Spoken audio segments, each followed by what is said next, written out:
অনুগের ছোঁয়া ধারাবাহিকের আগামী পর্বে আমরা এমনটাই দেখতে চলছি বন্ধুরা, যে কুমার যে কুন্তলার বাবা সেটা ধরে ফেললো দীপা আর সূর্য। হ্যাঁ বন্ধুরা, এমনটাই দেখতে পারবো আমরা অনুরাগের ছোঁয়া আগামী পর্বগুলিতে। সূর্য দীপাকে বলে, ওরা ওরা সোনাকে বিয়ে নিয়ে গিয়ে কি করতে চায় বলো তো? আমি কিছুই বুঝতে পারছি না, আমার কিছুতেই কোথাও হিসেবটা মিলছে না। এরপর দীপা বলে, আপনি আপনি আমার সাথে আছেন তো ডাক্তারবাবু? আমি এবার সব কিছু সমাধান করে ফেলবো। সূর্য বলে, আছি দীপা, বলো কী করতে হবে। দীপা বলে, সোনার সোনার উদ্ধারের ব্যবস্থা আর রূপার বিয়ের ব্যবস্থা করতে হবে। সূর্য বলে, বেশ, তাই হবে, আমি তোমার পাশে আছি দীপা। এরপর দীপা বলে, আমার খুব ভয় হতো জানেন ডাক্তারবাবু, এখন আর কোনো কিছু নিয়েই ভয় হয় না, আপনি আমার সাথে আছেন, আমি আমি আর কাউকে ভয় পাই না।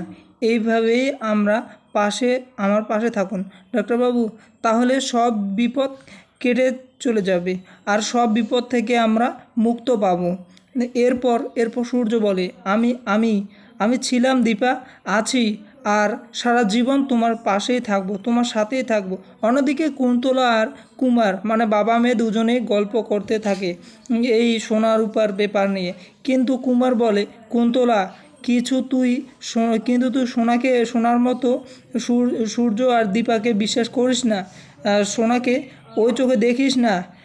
কুন্তলা, তুই ওকে চিনিস না, ও লাবণ্যর এক কাঠের উপর দিয়েও যায়, তারপরে ওই রূপা আবার এই বাড়িতেই।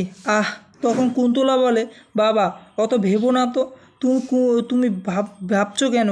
কুমার বলে, আচ্ছা আচ্ছা, কৃষ্ণ তোমার সৎ ছেলে, আমি জানতাম। কেন কেন এলো এখন এই সময়ে?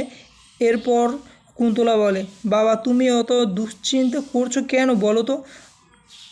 ওর মায়ের কী অবস্থা হয়েছে সে তো জানে, ও তো দেখেছে, তো তবুও ভাবছো কেন? তোমার এত দুশ্চিন্তা হচ্ছে কিসের জন্য?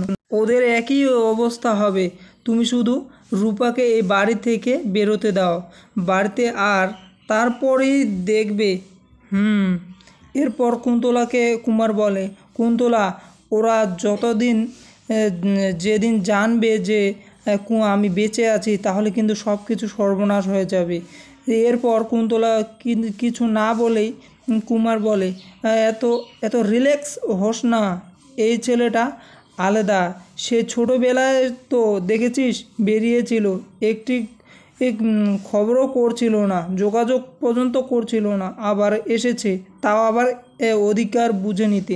কুন্তলা বলে, ঠিক আছে বাবা, আগে আজ রূপাকে এই বাড়ি থেকে তাড়াই, তারপর আমি কৃষ্ণকে কিছু একটা খাবার মিশিয়ে দিয়ে ওকে আমি। তখনই রুডি এসে বলে, তা আর হবে না মম। রুডির কথা শুনে দুজনে চমকে যায়, কুমার আর কুন্তলা বলে, মানে? কুমার বলে, মানে? তখনই রুডি বলে, মানে সূর্য সেনগুপ্ত পাল্টি খেয়েছে। আর ঠিক তখনই কুন্তলার বাড়িতে এসে সূর্য আর দীপা চিৎকার করে কুন্তলা কুন্তলা বলে ডাকতে থাকে। তো বন্ধুরা, আজকের এপিসোডটি আমি এখানে শেষ করলাম, দেখা হচ্ছে অন্য আরেকটা এপিসোডে। তো তোমাদের যদি এপিসোডটি খুব ভালো লেগে থাকে প্লিজ চ্যানেলটিকে সাবস্ক্রাইব করে পাশে থাকবে, নতুন নতুন এপিসোড দেখার জন্য পাশে থাকবে।